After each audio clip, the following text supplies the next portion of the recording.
নমস্কার বন্ধুরা, আমি ঝুমা। আমার চ্যানেলে সবাইকে স্বাগত জানাই। প্রতিদিনের মতন আজকেরও আরও একটা রেসিপি নিয়ে এসেছি বন্ধুরা আপনাদের সামনে। রেসিপিটি হলো ফুলকপি দিয়ে মুরগির মাংস।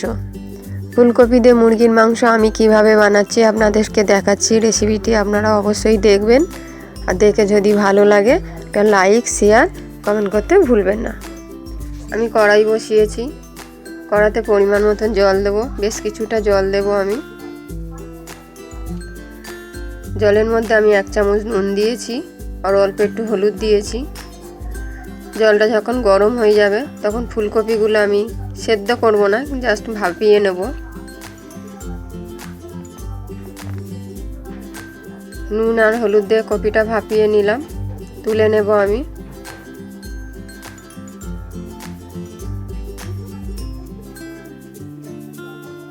ছেঁকে ছেঁকে তুলে নেব। আমি তুলে নিয়েছি ছেঁকে। কড়াতে আমি পরিমাণ তেল দেব।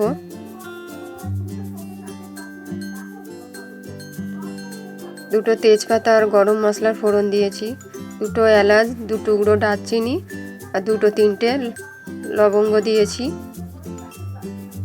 লবঙ্গটা আপনারা পরেও দিতে পারেন, আমি আগে দিয়ে দিয়েছি।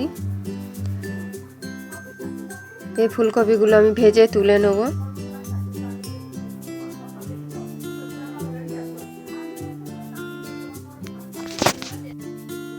ফুলকপিগুলো আমি এইভাবে ভেজে নিয়েছি, তুলে নেব এবারে। আমি একই তেলে আলুগুলো ভেজে নেব।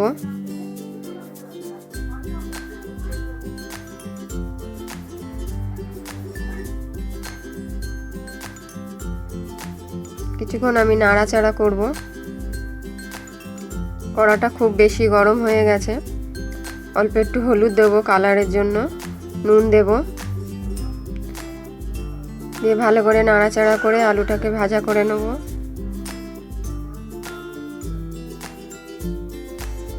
আলু ভাজা হয়ে গেছে, আলুটাকে আমি তুলে নেব।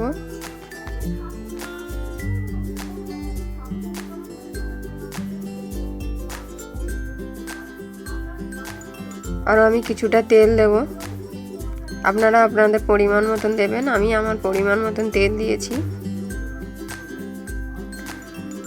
আমি এখানে 2টো পেঁয়াজ, বড় বড় পেঁয়াজ কেটে রেখেছিলাম। পেঁয়াজগুলো লাল করে ভেজে নেব।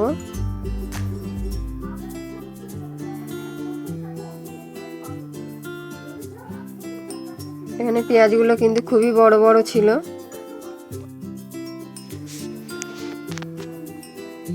পেঁয়াজটা যখন লাল হয়ে যাবে আমি এখানে 1 চামচ আদা বাটা, প্রথমে আমি রসুন বাটা দিয়েছি, তারপরে আদা বাটা দিয়েছি 1 চামচ। 1 চামচ হলুদ দিয়েছি, 1 চামচ লঙ্কার গুঁড়ো, 1 চামচ ধনে গুঁড়ো, 1 চামচ জিরে গুঁড়ো দিয়ে ভালো করে মশলাটাকে আমি কষিয়ে নেব। আমি অল্প একটু জল দেবো যাতে মশলাটা পুড়ে না যায়।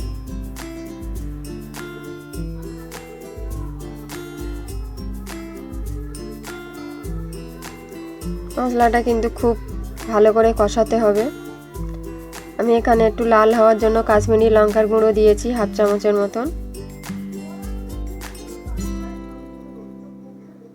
দিয়ে ভালো করে মশলাটাকে আমি কষিয়ে নেব।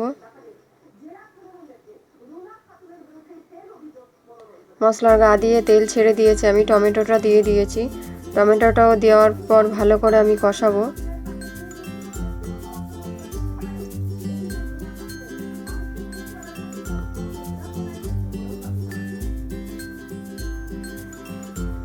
টমেটোগুলো নরম হয়ে গেছে, আমি খুন্তি দিয়ে চেপে চেপে ঘেঁটে দেব। মশলাটা খুব ভালো করে কষানো হয়ে গেছে। এরপর আমি মাংসগুলো দেব। মাংসগুলো দেওয়ার পরও ভালো করে আমি কষাবো।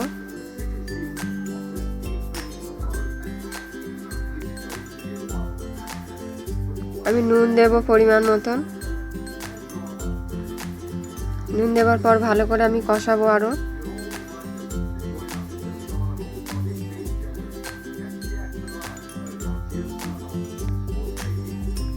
খুব ভালো করে কিন্তু কষাতে হবে, একটু সময় হাতে করে নিয়ে।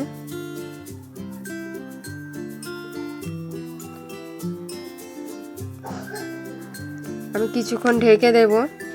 আমি 5 মিনিট ঢেকে রেখেছিলাম। 5 মিনিট পর খুলে ভালো করে নাড়াচাড়া করব।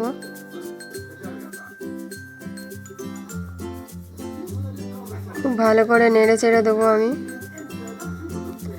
আমি আলুগুলো দিয়ে দেবো মাংসের সাথে। কিছুক্ষণ মাংসটা কষার পরে কিন্তু আমি আলুটা দেব। ভালো করে কিন্তু আমি কষাবো।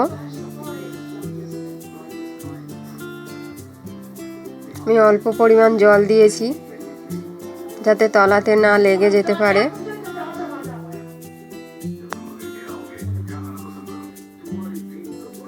দিয়ে আবার ভালো করে আমি নাড়াচাড়া করব। আবার কিছুক্ষণ ঢেকে দেব। আবার কিছুক্ষণ পর আমি খুলেছি। 2-3 মিনিট পর আমি খুলে দিয়েছি। দিয়ে আবার ভালো করে আমি নাড়াবো।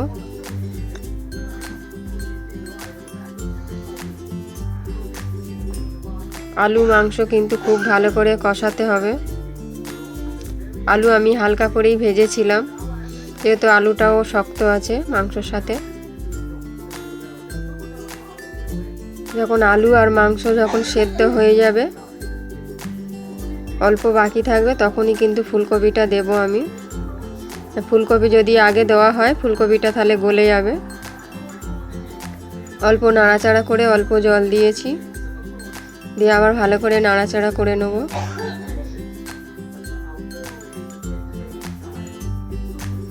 এবার আমি জল দেব। আপনারা যেরকম ঝোল খাবেন সেরকম জল দেবেন।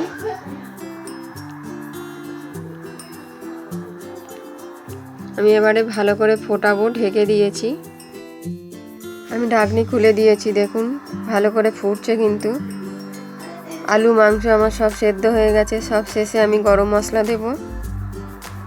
আপনারা এইভাবে বাড়িতে বানিয়ে খান, আশা করি আপনাদের ভালো লাগবে, বাড়ির লোকদেরও ভালো লাগবে।